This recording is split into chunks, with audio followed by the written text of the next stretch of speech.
दिलवा बले ले लू तेरा ली तो हर जाला अरे तबीयत खराब हो जाएगी यही से तोहरा से दूरे दूरे भागल रही जब ले जागल पानी तब ले लागल तुम सच में डियर तुम पिए हो बियर मत डालो ये गंदी नजर चढ़ता दहार ढहेलो कहर एही उमरिया में भइलु जर चढ़ता दहार ढहेलो कहर एही उमरिया में भइलु नितला ना नितला जल्दी नितला बहला हो मिले थाती आइल तोहर दाँव के लाभला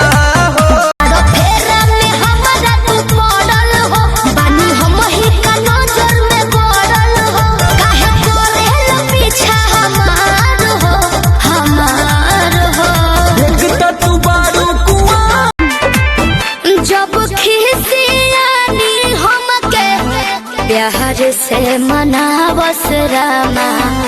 अपने ही हाथे हमके मुँह में खियावस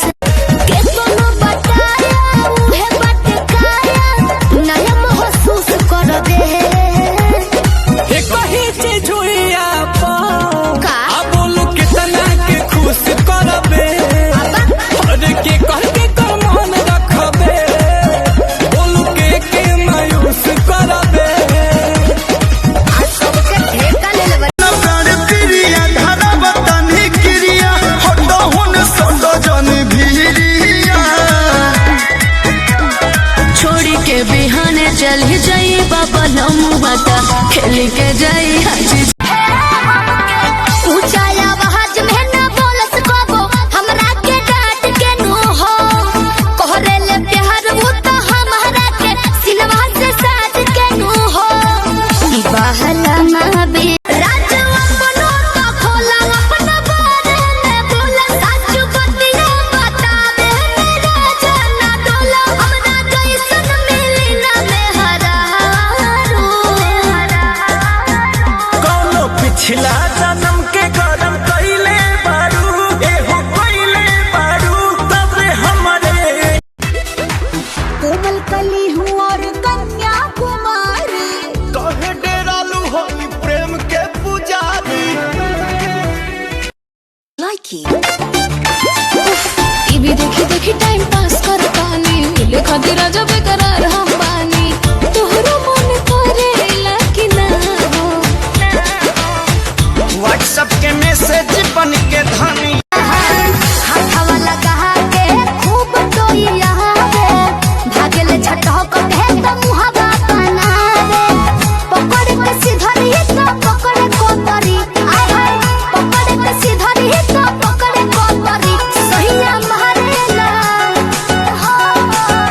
सहिया मारेला गड़हिया में गड़हिया मोछरी सहिया मारेला गड़हिया में गड़हिया मोछरी सहिया मारेला गड़हिया ए राजा कहि दो कि कहता रछू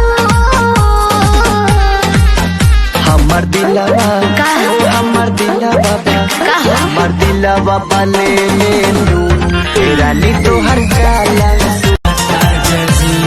जय से टूटे लाया मकला कोडिया वसही कोडिया पूरे ले राजा जी जय से टूटे लाया मकला कोडिया वसही कमरिया पूरे ले राजा जी अरे मोका पाके तोहरा में सट जाई हो भोर बजा धोके लिपट जाई हो दिल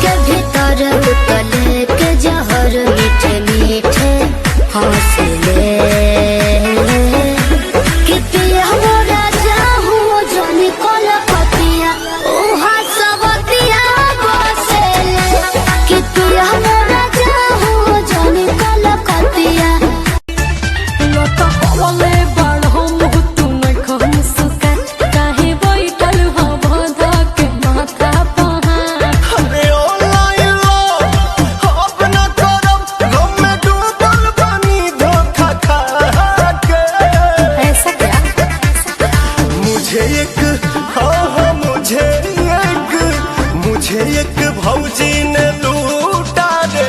कुंवर वाला डीपी लगा। देत बन चांस तो करेला ना रोमांस हो, देत बन चांस तो करेला ना रोमांस हो, मोहरत का इतना लाजाले। ऐसन लड़की ये दादा अरे राजा रही नैहर में लइकन के पहिला पसंद, ए जी जानी ला जाई